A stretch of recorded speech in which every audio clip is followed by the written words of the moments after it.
ముందుగా ఇష్యూకి సంబంధించి కూడా ఎంఎల్ మోహన్ రెడ్డి గారితో మాట్లాడదాం. మోహన్ రెడ్డి గారు ఎలా చూస్తున్నారు? సో ఎన్సీఎల్టీ దీనికి సంబంధించి కూడా జగన్మోహన్ రెడ్డి గారికి అనుకూలంగా రావడం ఇదంతా కూడా ఎలా చూస్తున్నారు? నమస్కారం అండి. మీకు ప్యానల్లో పాల్గొన్న పెద్దలకు, చూస్తున్న వీక్షకులకు అందరికీ ఏముంది, మామూలుగా జగన్మోహన్ రెడ్డి గారు ఫస్ట్ చెప్పడమే కదా, చెప్పిందే జరుగుతుంది. ఇప్పుడే సపరేట్ గా జరగలేదు. ఆ రోజు చెప్పడం జరిగింది. ఇది ఈడీని సిబిఐ విచారణలో ఉంది, విచారణ ఉన్నప్పుడు చల్లవు అని చెప్పి ఆ రోజు చెప్పడం జరిగింది. చెప్పినట్టు జరుగుతుంది. దాంట్లో ప్రత్యేకంగా చెప్పుకోవాల్సిన అవసరం అయితే ఏం లేదు. దాని ఏదో వరకు మనం తల్లి చెల్లి అనే దాని మీద ఆ కాన్సెప్ట్ పెట్టుకుని ఎక్కువ ఎక్స్పోజ్ చేయడానికి ఉపయోగపడుతుంది తప్ప దీని పెద్ద చెప్పుకోవడానికి పెద్ద ఉపయోగపడేదేమో పరిస్థితి కాదు. కానీ జగన్మోహన్ రెడ్డి గారు ఆ రోజు కూడా ఇదే పాయింట్ మీద చెప్పినారు. కాకపోతే ఏమంటే ఇతర పార్టీలతో కలుసుకొని వాళ్ళు రకరకాలుగా విమర్శలు చేయడానికి వాడుకున్నారు తప్ప ఇది ఏం పెద్ద ఇష్యూ అయితే కాదనేది మా అభిప్రాయము. అదేవిధంగా ఆయన సంపాదించిన ఆస్తులు అండి ఇవన్నీ. జగన్మోహన్ రెడ్డి గారు సంపాదించిన ఆస్తులు, జగన్మోహన్ రెడ్డి గారు సంపాదించిన ఆస్తులు చెల్లికి తల్లికి ఆయన గిఫ్ట్ లీడ్గా ఇచ్చినాడు తప్ప గిఫ్ట్ ఇచ్చినవి ఆ టైంలోనే వాళ్ళు ఉన్న షేర్లు కూడా వాళ్ళు మొత్తం రాసుకోవడం వాళ్ళు చేసుకోవడం జరిగితే అప్పుడు ఇది ఈడీ అటాచ్మెంట్ లో ఉంది, సిబిఐ విచారణ జరుగుతుంది, ఇలాంటి టైంలో ఇలాంటివి చల్లవు అని చెప్పి ఆయన ఎన్సీఎల్టీకి చేయడం జరిగింది. వాళ్ళు యాక్సెప్ట్ చేయడం జరిగింది. అంతే, అదేం పెద్ద చెప్పుకోవాల్సినంత అవసరం కూడా లేదు కదా. గతంలో కూడా అంతే. భారతీయ సిమెంట్ కు సంబంధించి ఎర్రగుంట్ల దగ్గర కడప జిల్లా అది జమ్మలమడుగు నియోజకవర్గం ఎర్రగుంట్ల దగ్గర దాదాపు 1000 ఎకరాలు భూములు అప్పుడు సేకరించడం జరిగింది. రాజశేఖర రెడ్డి గారు ముఖ్యమంత్రిగా ఉన్నప్పుడు. అప్పుడు మైసూర్ రెడ్డి గారు ప్రతిపక్ష లీడర్ గా ఉన్నప్పుడు ఆయన కూడా దాని మీద ఇది చాలా బలవంతంగా రైతులతో లాక్కున్నారు, ఈ విధంగా లాక్కున్నారు, ఆ విధంగా లాక్కున్నారు అంటే జగన్మోహన్ రెడ్డి గారు స్టాప్ చేసి తర్వాత మళ్ళీ వేలం పిలిచమని చెప్పినాడు. వేలం పిలిచిన తర్వాత 2 లక్షలకే ఎకరా పోతే 3 లక్షలు ఇచ్చి అదనంగా ఇచ్చి కొన్నాడు జగన్మోహన్ రెడ్డి గారు.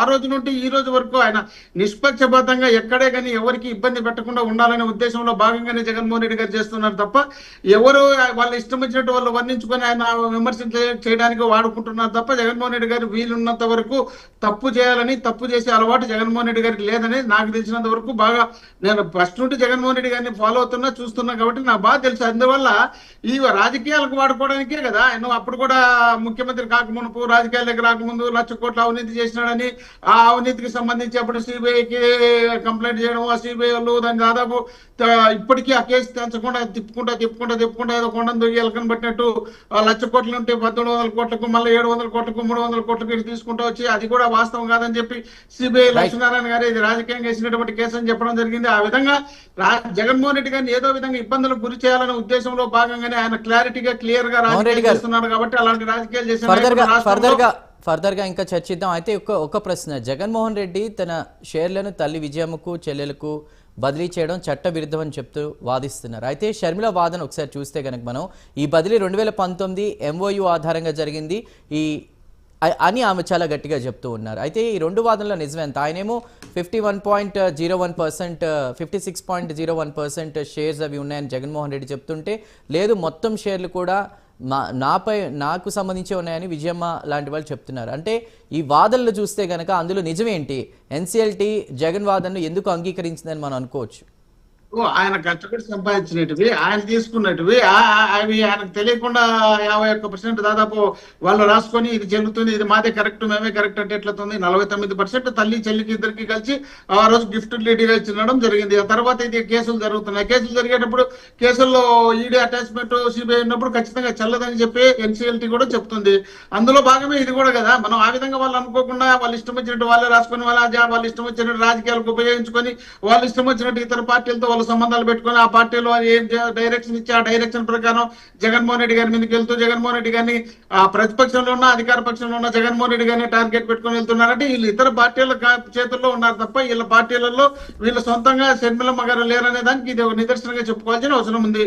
ఈ రోజుకు రాష్ట్రంలో జరుగుతున్నటువంటి ఇన్ని పరిణామాలపైన ప్రతిపక్ష పాత్రలో జగన్మోహన్ రెడ్డి గారు సీరియస్ గా వాదనలు చేస్తుంటే, సీరియస్ గా ఆందోళన చేస్తుంటే ఈఎంహెచ్ మళ్ళీ జగన్మోహన్ రెడ్డి గారిని ఎదురుతుంది, జగన్మోహన్ రెడ్డి గారిని విమర్శిస్తుంది. అంటే వీళ్ళ వాదన ఎంత మాత్రం నిజము, వీళ్ళు చేస్తున్నటువంటి కార్యక్రమం ఏమాత్రం నిజమన్న దానికి వీటిని బట్టి మనం అర్థం చేసుకోవచ్చు. కాకపోతే జగన్మోహన్ పూర్తి చంద్రబాబు నాయుడు గారు తానా అంటే దందన అనే టైప్ లో ఏమో తయారైంది కాబట్టి ఈ రోజు ఈ పరిస్థితి వస్తుంది. కాబట్టి జగన్మోహన్ రెడ్డి గారు మేము ఆస్తులు సంపాదించి మేము కష్టపడి మీ చేతికి ఇచ్చి మీరు పోయి ఇతర పార్టీలలో తీసుకొని ఆ పార్టీ నాయకులు చెప్పినట్టు నా మీదకి దాడులు చేస్తుంటే మీకు చెప్పినట్టు నేను ఆస్తులు ఇచ్చి మిమ్మల్ని పైన కూర్చోబెట్టాల్సిన అవసరం లేదనే ఉద్దేశంలో భాగంగా చెప్పడం కూడా జరిగింది కదా. ఇప్పుడు రద్దు చేస్తున్నా నేను ఇవ్వను, ముందు ఇవ్వాలనుకున్నాను కానీ ఈ విధమైనటువంటి ప్రవర్తన వచ్చిన తర్వాత మీకు ఇవ్వాల్సిన అవసరం నాకు లేదని, Right. ఇది నేను కష్టపడిన సొమ్మని చెప్పి జగన్మోహన్ రెడ్డి గారు చెప్పడం జరిగింది. అదే జరుగుతుంది, అదే జరుగుతుంది కూడా.